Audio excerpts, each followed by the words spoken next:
Subscribe now and press the bell icon. Hello friends, कैसे हैं आप सभी। तो प्यारे साथियों, आप सभी को दिल की गहराइयों से हैप्पी रक्षाबंधन। इस भाई बहन के पर्व पर आप सभी को दिल की गहराइयों से बहुत सारी ढेर सारी बधाइयाँ, ठीक है ना। तो प्यारे साथियों, देखो आज जो हम पढ़ने वाले हैं वो देखो जिला दर्शन की क्लास में किसको पढ़ने वाले हैं। जिला दर्शन क्लास में आज हम पढ़ने वाले हैं करौली जिला के बारे में। देखो हम जो आपको पढ़ा रहे हैं इस जिला दर्शन में, देखो आपका रीट का विस्तृत सिलेबस जारी हो गया है।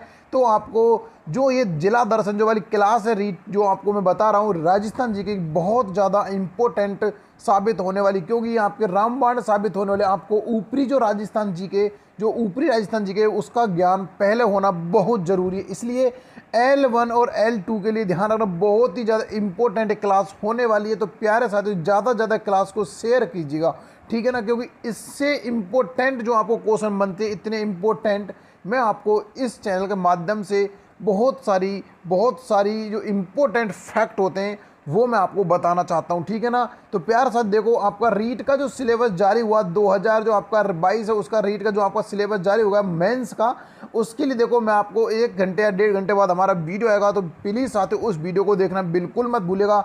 उसमें हम मैथ जो आपका जो सिलेबस है उसकी विस्तृत जानकारी है, जो आपका सिलेबस उसकी विस्तृत जानकारी बताऊंगा, और मैं आपको कौन कौन सब्जेक्ट पढ़ाने वाला हूं इस चैनल पर उसकी जानकारी मैं उस वीडियो में आपको देने वाला हूं। तो प्यारे साथियों, बने रहिए हमारे इस यूट्यूब चैनल के साथ और आपका पढ़ाई का पूरा आनंद लीजिए। आपको बहुत ही शानदार तरीके इस पर पढ़ाया जाएगा। तो देखिए अभी आपके राजस्थान जी की चल रही, देखो आपको सभी को पता होगा आज आपका रक्षाबंधन है, फिर भी आपकी क्लास आई है। तो प्यारे साथियों, त्योहार पर्व सब बाद में, पहले आपकी पढ़ाई। तो इसी कठिन जो आपने ले चुका हूँ, मैं आपको कठिन संकल्प ले चुका हूँ कि आपको 33 दिन के अंतर्गत मैं आपको 33 जिला कंप्लीट करा दूंगा। तो उसी को मद्देनजर रखते हुए प्यारे साथियों, आपको बहुत जल्दी 33 जिला करा दूंगा। उसके बाद मैं आपका मैथ का जो पोर्शन है वो कराने वाला हूं, जो आपके सिलेबस में दे रखा बिना सूत्र के मैं आपका पूरा मैथ का सिलेबस इस यूट्यूब चैनल के माध्यम से आपको करा दूंगा। तो प्यारे साथियों, बने रहिए हमारे इस यूट्यूब चैनल के साथ और आनंद लेते रहिए मैथ और आपकी राजस्थान जीके का, ठीक है ना। तो चलिए प्यारे साथियों स्टार्ट करते हैं। लेकिन उससे पहले प्यारे साथियों, अगर आपने अभी तक हमारे चैनल को सब्सक्राइब नहीं किया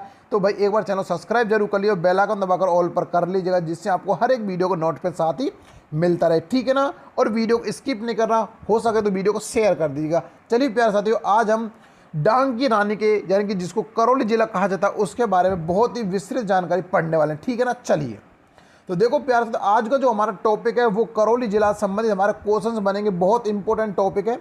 तो इसके बारे में हम पूर्णतः अच्छे फैक्ट पढ़ेंगे और अच्छे फैक्टों को देखेंगे। देखिए प्यारे साथियों, इसका उपनाम आता, देखो करौली जिला का उपनाम क्या क्या है। देखो इसको कल्याणपुरी के नाम से जाना था, ध्यान रखना। करौली जिले के उपनामों में पहला जो नाम आता है वो आता है अपना कल्याणपुरी, इसको कहा जाता है। इसको कहा जाता है गोपाल पाल, ध्यान रखना। पाल जिन राजाओं के पीछे लग जाए, ध्यान रखने एक बहुत इंपॉर्टेंट फैक्ट बता रहा हूँ, जिन राजाओं के पीछे पाल लग जाए, या तो वो जो राजा होंगे हमारे करौली जिले के होंगे या फिर आपके जैसलमेर के होंगे। राजस्थान में दो राजा जैसलमेर और करौली के, उनके राजाओं के नाम के पीछे ही पाल लगता है, बाकी अन्य राजाओं के पीछे पाल नहीं लगता। अन्य राजाओं के पीछे सिंह लगता है ज़्यादातर, ठीक है ना। किसी के पास जैसे अजमेर के चौहान लगाते, उसी प्रकार करौली के पाल लगाते, ठीक है ना, ये ध्यान रखना। तो प्यारे साथी देखो, कल्याणपुरी और आपके गोपाल पाल, और एक इसको कहा जाता है डांग की रानी। क्या कहा जाता है? डांग की रानी इसको कहा जाता है। ध्यान रखना प्यारे साथी, डांग की रानी चंबल नदी को भी कहा जाता है। चंबल नदी को कहा, नदियों में पूजा की डांग की रानी किसे कहा जाता है? चंबल को कहा जाता है। और जिलों में पूजा की डांग की रानी किसे कहा जाता है? तो आपके करौली जिले को कहा जाता है। और डांग क्षेत्र कहा जाता है वो आपका कहा जाता है धौलपुर जिले को। ये भी आप ध्यान रख, कल मैंने आपको बहुत ही अच्छे से ये चीज़ बताई थी, ठीक है। अगर आपने वो नहीं देखी क्लासें तो आपको डिस्क्रिप्शन उन सभी क्लासों की लिंक मिल जाएगी, वहाँ से आप देख सकते हो, ठीक है ना। चलिए तो देखो इसका अगर इसकी स्थापना बात करें तो भाई इसकी स्थापना, करौली जिले की स्थापना महान यदुवंशी राजा अर्जुन ने 1348 को कल्याणपुरी के नाम से करवाई। देखो इसको कल्याणपुरी नाम से क्यों जानते हैं? क्योंकि राजा जो यदुवंशी था, राजा अर्जुन सिंह ने, उन्होंने 1348 में कल्याणपुरी के नाम से करौली की स्थापना करवाई। किसका नाम दिया शुरुआत में? कल्याणपुरी नाम जिसको दिया गया था, ठीक है ना। चलिए अगला आता है अपना पॉइंट, 19 जुलाई 1947 को करौली जिला राजस्थान के, यहाँ पर देखो 19 जुलाई 1947 नहीं है, यहाँ पे 19 जुलाई 1947 नहीं है, 19 जुलाई आपका 1997 में, ठीक है ना। कितना है?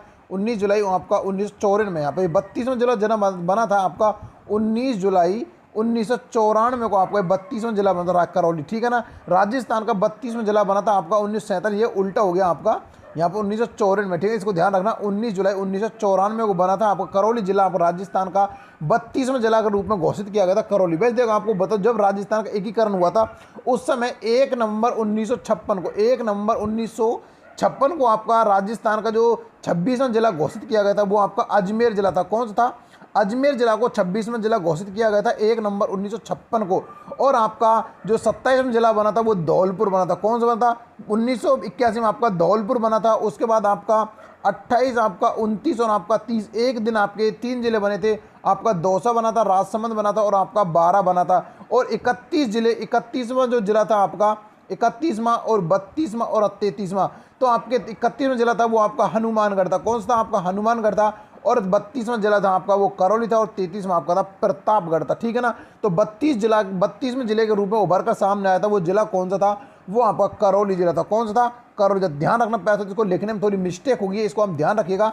जी आपका 1947 नहीं है बल्कि आपका 1994, ठीक है। 19 जुलाई 1994 को आपको राजस्थान का 32वां जिला के रूप में उभर कर आया था। कौन सा? करौली जिला, ठीक है ना। चलिए अगला आता है, देखो करौली के शासक हर वक्त ने 15 नवंबर 1817 को अंग्रेजों से सर्वप्रथम समझौता किया था। यानी कि देखो अंग्रेजों सर्वप्रथम संधि करने वाली जो रियासत थी वो आपकी करौली रियासत थी। करौली रियासत का जो राजा था वो था हर वक्त था, जिसने 15 नवंबर 1817 को जो अंग्रेजों से संधि कर ली थी, सर्वप्रथम की थी। ये भी आप ध्यान रखिएगा, ठीक है ना। चलिए अगला आता है कबीर शाह की जो दरगाह वो करौली। देखो बहुत इंपॉर्टेंट फैक्ट और जो बहुत बार क्वेश्चन एग्जाम में पूछा जाता है, कबीर शाह की दरगाह कहाँ है?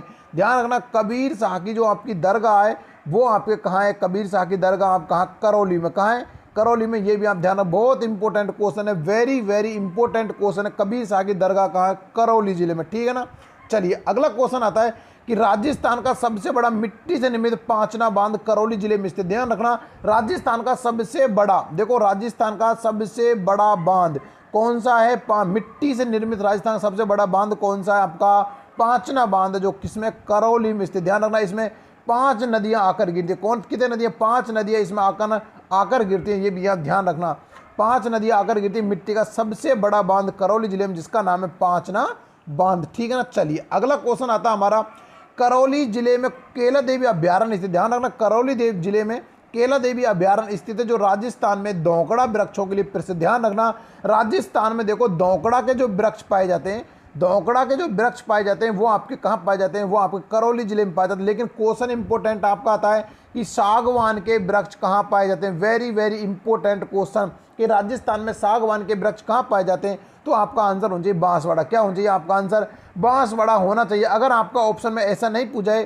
तो आपका होना चाहिए दक्षिण एरिया। कौन सा होना चाहिए? दक्षिण जो एरिया वो आपका होना चाहिए। ध्यान रखना, बहुत इंपॉर्टेंट क्वेश्चन है कि सागवान के वन कहाँ पाए जाते हैं? सागवान के वन आपको पाए जाते हैं बांसवाड़ा में। और दौकड़ा वन कहाँ पाए जाते हैं? दौकड़ा के जो वृक्ष है वो कहाँ पाए? राजस्थान में करौली जिले में पाए जाते हैं, तो जो भी केला देवी अभ्यारण्य के अंतर्गत, ठीक है ना। चलिए अगला देखते हैं, देखो जो आपका करौली जिला उसमें केला देवी का मंदिर है। क्या? केला देवी का मेला व मंदिर, इसके बारे में देखिए।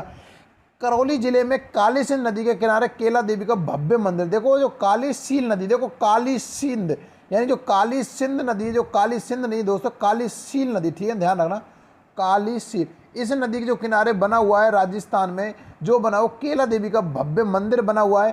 केला देवी यदुवंश राज्य की जो कुल देवी के रूप में जानी, जो यदुवंशी जो राज है, यादव वंश या फिर यदुवंशी जो राज्य, उसकी कुल देवी के रूप में जाना जाता है।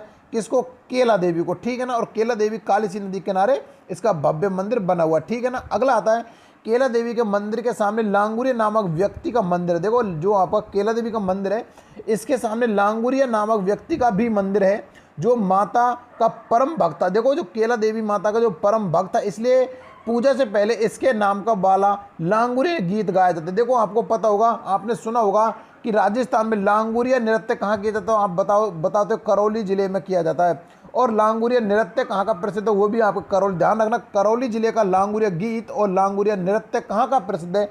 करौली जिले का प्रसिद्ध। जो केला देवी के मंदिर के सामने उसका एक भव्य मंदिर बना हुआ है जिसमें कहा जाता है, ठीक है ना। अगला देखिएगा, अगला पॉइंट आता है कि यहाँ प्रति चैत्र मास की शुल्क पक्ष अष्टमी को विशाल मेला भरता है। देखो यहाँ पर जो केला देवी पे जो मेला भरता है चैत्र मास शुल्क अष्टमी को यहाँ पर हमेशा मेला भरता है, विशाल, हर साल मेला भरता है, ठीक है ना, जहाँ संपूर्ण देश के श्रद्धालु आते हैं। यह एक लक्खी मेला, बहुत वेरी वेरी इंपॉर्टेंट, बहुत बार पूछा जाता है कि लक्खी मेला किसे कहा जाता है, लक्खी मेला किसे कहा जाता है। तो करौली में लगने वाला केला देवी जी का मंदिर जिसे कहा जाता है लक्खी मेला के रूप में जिसे जाना जाता है। बहुत इंपॉर्टेंट क्वेश्चन, प्यार साथियों लिख लीजिएगा अगर आपको नहीं पता था। और अब आप इन क्वेश्चनों को पीडीएफ प्राप्त करना चाहते हो, आप इनकी पीडीएफ लेना चाहते हो, तो आप हमारे स्टार मैथ क्लासेज गामा जो मेरा टेलीग्राम चैनल है उससे आप जुड़ सकते हो। वहाँ पर इनको बहुत ही शानदार तरीके से आपको डाला गया, वहाँ पर आप इनको देख सकते हो, ठीक है ना।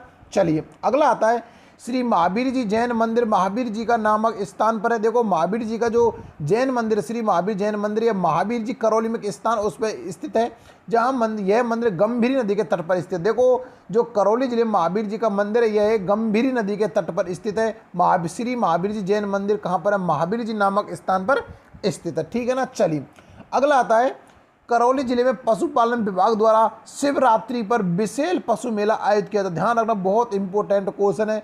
करौली जिले में पशुपालन विभाग के द्वारा शिवरात्रि पर एक विशाल मेला, पशु मेला आयोजित किया जाता है। कौन सा मेला है, पशु मेला आयोजित किया जाता है। ध्यान रखना, किसके द्वारा किया जाता है, पशुपालन विभाग के द्वारा। कब किया, शिवरात्रि पर किया जाता, कहाँ, करौली जिले में, ठीक है ना। चलिए अगला तक करौली जिले में 5 नदियों के संगम पर राज्य का सबसे बड़ा मिट्टी का 5वां बांध स्थित है, मैं आपको बता चुका हूं।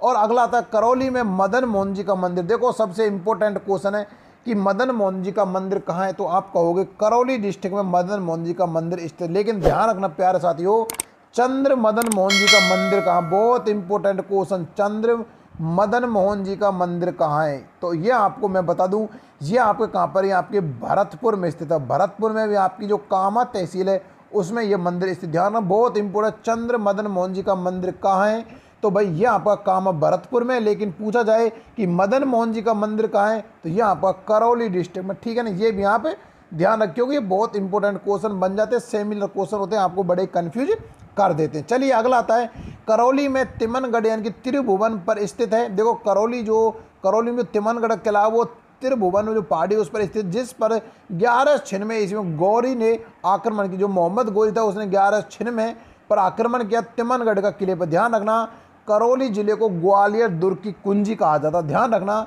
ग्वालियर दुर्ग की कुंजी, ग्वालियर दुर्ग की कुंजी किसे कहा जाता है, वो कहा जाता है करौली दुर्ग में जो त्रिभुवन का दुर्ग है इसको कहा जाता है, आप क्या कहा जाता है, इसको ग्वालियर दुर्ग की कुंजी कहा जाता है। ध्यान रखना, तिमनगढ़ का दुर्ग जो करौली में 1196 में जिस पर मोहम्मद गौरी ने आक्रमण किया था, ठीक है ना। ये वही मोहम्मद गौरी जिसने पानीपत का युद्ध किया था, बाबर के मध्य हुआ था पानीपत का युद्ध, वही मोहम्मद गौरी, ठीक है ना। तो प्यारे साथी ये सारे फैक्ट किससे संबंधित है, ये करौली संबंधित है, जो मैंने आपको बहुत ही शानदार तरीके से करा दी। प्यारे साथ देखो, इसके 1 घंटे बाद यानी कि आपका 7 बजे रीट का विस्तृत सिलेबस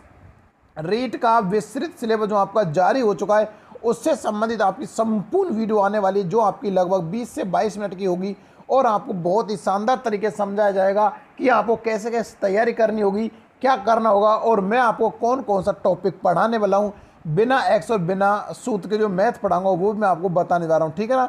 और कुछ टॉपिकों मेरे पास नोट्स हैं वो मैं आपको प्रोवाइड करवा दूंगा मेरे टेलीग्राम चैनल पर, वहाँ से आप जुड़ जाइए, ठीक है ना। तो चलिए प्यार से आज के लिए इतना काफ़ी, मिलेंगे प्यार से अगले नेक्स्ट वीडियो में। तब तक दोस्तों जय हिंद जय भारत, धन्यवाद। लेकिन चैनल को सब्सक्राइब जरूर कर देना, ठीक है ना। चलिए।